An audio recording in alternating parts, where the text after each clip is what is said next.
তো বন্ধুরা, আজকের ভিডিওটা আমার হিরো এক্সট্রিম 250 আরকে নিয়ে। গত কয়েক মাস ধরে আমি হিরো এক্সট্রিম 250 আর বিলং করছি। আর এর মধ্যে শহর বলো, গ্রাম বলো বা হাইওয়ে বলো এবং লং রাইড বলো, সব কিছু মিলিয়ে আমি টোটালি 7000 কিলোমিটার কমপ্লিট করে ফেলেছি। আর তোমরা সেটা দেখার পর থেকে কমেন্ট করে যাচ্ছ, দাদা 7000 কিমি চালানোর পর বাইকটি কেমন চলছে, মাইলেজ কেমন দিচ্ছে, ইঞ্জিনে কোনো প্রবলেম দিচ্ছে কি না, বা এটি লং রাইডের জন্য কেমন। তাই আজকে আমি সব কিছু নিজের অভিজ্ঞতা থেকে বলতে চলেছি। তাই ভিডিওটি সম্পূর্ণ দেখতে থাকো আর সাবস্ক্রাইব করতে কিন্তু একদমই ভুলবে না। তো সবার আগে আমি রাইডিং এক্সপিরিয়েন্স নিয়ে বলি। দেখো, বাইকটা প্রথম দিন আমার যতটা ভালো লাগতো, এখনও সেই পরিমাণই আমার বাইকটা ভালো লাগে। আমি এই বাইকটা ডেইলি রাইড করি। তাছাড়া এই বাইক নিয়ে আমি লং রাইডে গিয়েছি, হাইওয়েতে চালিয়েছি আর ট্রাফিকের মধ্যেও চালিয়েছি। সব জায়গাতে এই বাইকটা সেম স্মুথ পারফরমেন্স দিয়েছে। বিশেষ করে এই বাইকের পাওয়ার ডেলিভারিটা আমার খুবই ভালো লাগে। যখন দরকার হয় ইনস্ট্যান্ট পাওয়ার আমি পেয়ে যাই। দেখো, আমার সব থেকে ভালো লাগে এই বাইকটা যখন আমি হাইওয়েতে রাইড করি, কারণ 90 থেকে 100 কিলোমিটার স্পিড খুব তাড়াতাড়ি এই বাইকটা গেইন করে নিতে পারে। এই বাইকটা নিয়ে তুমি যখন কোনো গাড়ি ওভারটেক করতে যাবে, হাই স্পিডে বলো বা লো স্পিডে বলো, তখন তুমি আলাদাই একটা কনফিডেন্স পাবে। অনেক সময় আমি লং রাইডে এই বাইক নিয়ে 150 থেকে 200 কিলোমিটার একভাবে টানা রাইড করেছি। তার সত্ত্বেও আমি কোথাও না ক্লান্ত হয়েছি, না আমার কোথাও ব্যাক পেন শুরু হয়ে গিয়েছে।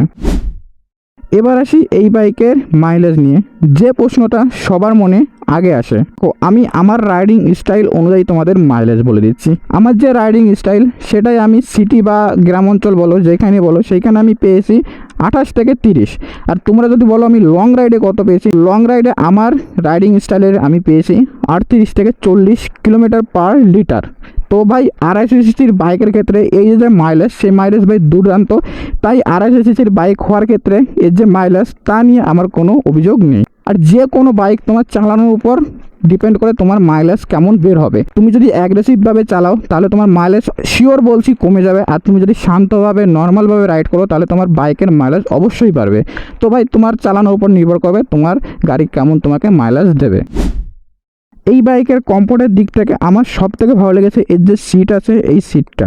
আমি প্রথম থেকে ভেবেছিলাম এই সিট আমাকে লং রাইডে খুবই প্রবলেমে বা সমস্যায় ফেলবে, কিন্তু আমি যখন লং রাইড করেছি তখন আমি বুঝেছি এর যে সিট, এটা যথেষ্ট পরিমাণে কমফোর্ট। তো আমি যদি এর রাইডিং পজিশন বলি, তাহলে সেটা বেশি স্পোর্টিও না, আবার বেশি আপ রাইডও না। তাই এটা আমি ডেইলি রাইড বা লং রাইডের ক্ষেত্রে দারুণ ব্যালেন্স পেয়েছি। এবার আমি বলি এই বাইকের হ্যান্ডেলিং পজিশন নিয়ে। দেখো, এই বাইকের যে হ্যান্ডেলিংটা আছে, এই হ্যান্ডেলিং নিয়ে আমার কোনো রকম অভিযোগ নেই। কারণ এই বাইক নিয়ে আমি হাইওয়েতে ওভার স্পিডে বা হাই স্পিডে কী করেছি, কর্নারিং করেছি বা লিন করেছি, তখনও আমার কোনো রকম প্রবলেম হয়নি বা আরও আমার কনফিডেন্স বেড়ে গিয়েছিল।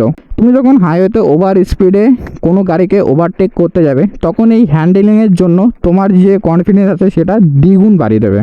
দেখবো অনেক সময় আমরা যখন লং রাইডে যাই বা সিটিতে বা গ্রামের দিকে রাস্তা অনেকটা খারাপ থাকে, তখন তোমার এই বাইকটা কিন্তু কন্ট্রোল হারাবে না। তখন তোমার রাইডিংয়ের এক্সপিরিয়েন্স থাকলে, তোমার যে রাস্তা খারাপ আছে, রাস্তা খারাপের মাঝেও তোমার কন্ট্রোল ঠিকঠাক থাকবে, শুধুমাত্র এই হ্যান্ডেলিংয়ের পজিশনের জন্য।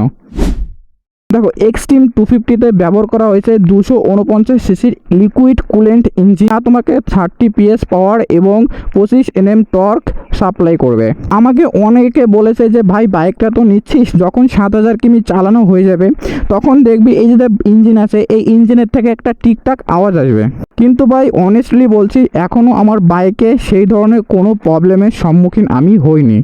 এখনও পর্যন্ত আমার বাইকের ইঞ্জিনে কোনো রকম ইঞ্জিন অয়েল লিকেজ পাইনি, বা ইঞ্জিনের ভেতর থেকে যে ঠিকঠাক আওয়াজটা আসে সেটার প্রবলেমও এখনও ফেস করিনি।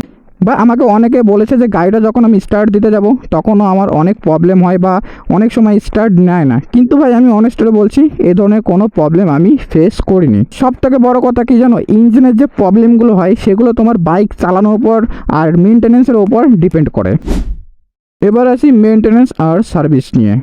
7000 কিমি চালানোর পর এখনও আমার তেমন কোনো প্রবলেম হয়নি, কারণ আমি নিয়মিত ওই বাইককে সার্ভিস করেছি, ইঞ্জিন অয়েল চেঞ্জ করেছি, তারপরে চেন ক্লিন করেছি এবং চেন লিউব ইউজ করেছি, যার জন্য আমার কোনো রকম প্রবলেম হয়নি। আর এই সাধারণ যে মেনটেন্স আছে, এটা ছাড়া আমার কিছু করতেও হয়নি।